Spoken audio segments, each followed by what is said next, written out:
AP మద్యం కుంభకోణం దర్యాప్తు తుది దశకు చేరుకుంది. ఈ నెల 21న ప్రిలిమినరీ ఛార్జ్షీట్ దాఖలు చేయాలని సిట్ అధికారులు నిర్ణయించుకున్నారు. ఇప్పటికే ఈ కేసులో 11 మందిని అరెస్టు చేశారు. కుంభకోణంలో కీలక పాత్రధారిగా సిట్ చెబుతున్న మిథున్ రెడ్డి ముందస్తు బెయిల్ పిటిషన్ను సుప్రీంకోర్టు నిరాకరించింది. మరోవైపు మిథున్ రెడ్డి అరెస్టు కోసం వారెంట్ కోరుతూ విజయవాడ కోర్టులో సిట్ అధికారులు పిటిషన్ వేశారు.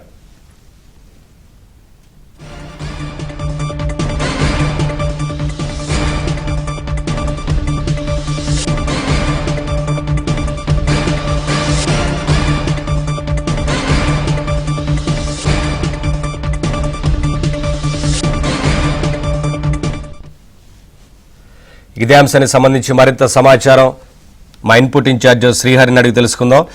శ్రీహరి, మిథున్ రెడ్డి ముందస్తు బెయిల్ పిటిషన్ను సుప్రీంకోర్టు నిరాకరించిన నేపథ్యంలో తదుపరి ఎలా ఉంటుందనుకోవచ్చు? ఇప్పటికే ఈ కేసు విచారణ సంబంధించి తుది దశకు చేరుకుంది, ఏంటి వివరాలు? నవీన్, మద్యం కుంభకోణం కేసులో కీలక పరిణామాలు వాళ్ళు చోటు చేసుకున్నాయి. ముఖ్యంగా రాజంపేట పార్లమెంటు సభ్యుడు మిథున్ రెడ్డికి ప్రస్తుతం సుప్రీంకోర్టులో ఊరట లభించలేదు. ముందస్తు బెయిల్ పిటిషన్ను సుప్రీంకోర్టు తోసిపుచ్చింది. సో దాంతో ఆయనకు అరెస్టు తప్పే పరిస్థితి మాత్రం తప్పనిసరిగా కనిపిస్తుంది. అరెస్ట్ నుంచి ఆయన తప్పించుకోలేనటువంటి పరిస్థితి ఇవాళ ఈ నిర్ణయంతో వెల్లడైంది.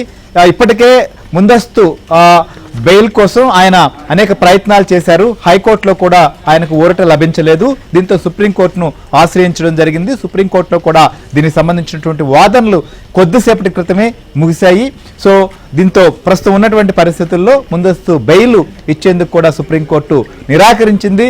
అయితే వారం రోజుల పాటు గడువు కావాలి అని చెప్పి కోరడం జరిగింది, సిట్ ముందు కావచ్చు లేదా ఆయన లొంగిపోయేందుకు. కానీ దానికి కూడా ప్రస్తుతం సుప్రీంకోర్టు అయితే మాత్రం అంగీకరించలేదు. ఇంకొక వైపు విజయవాడ ఏసీబీ కోర్టులో కూడా సిట్ ఆయన సంబంధించి అరెస్టు వారెంట్ కూడా కోరుతూ పిటిషన్ దాఖలు చేసినటువంటి పరిస్థితి. సో మద్యం కుంభకోణం సంబంధించినటువంటి వ్యవహారంలో ఇవి కీలక పరిణామాలు. ఇప్పటికే మద్యం కుంభకోణంకు సంబంధించినటువంటి విషయం పైన ఈ నెల 21న దీనికి సంబంధించి మొదటి ఛార్జ్షీట్ కూడా వేయబోతున్నారు. దీంట్లో అనేక విషయాలు పొందుపరచబోతున్న పరిస్థితి. సో ఈ నేపథ్యంలో మిథున్ రెడ్డి ఎలా అయినా కానీ అరెస్ట్ నుంచి తప్పించుకునేందుకు ఉన్న అవకాశాలన్నింటినీ కూడా ప్రయత్నాలు చేశారు. కానీ ఆయనకైతే మాత్రం న్యాయస్థానాల్లో ఊరటైతే మాత్రం లభించలేదు.